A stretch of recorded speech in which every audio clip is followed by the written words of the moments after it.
The death of Black Panther star Chadwick Boseman from colorectal cancer exposes some of the harsh realities of this disease. The first is that young people can get colorectal cancer.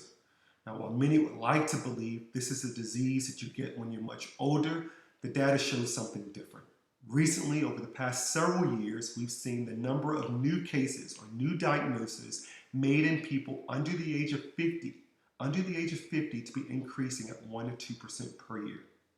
Secondly, African Americans are more likely to get and are more likely to die from colorectal cancer.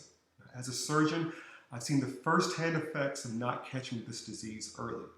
Not all bleeding and not all pain is related to cancer. However, I advocate for all patients, regardless of your age, if you're having symptoms of colorectal cancer, speak with your doctor. What are those symptoms? Bleeding.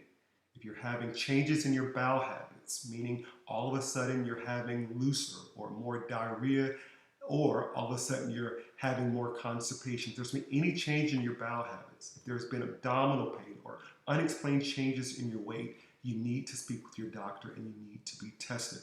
The conversations about colorectal cancer, about the signs and the symptoms, it needs to start happening in all of us. It needs to start happening in men, it needs to start happening in African Americans, and it needs to start happening in young people. Get screened.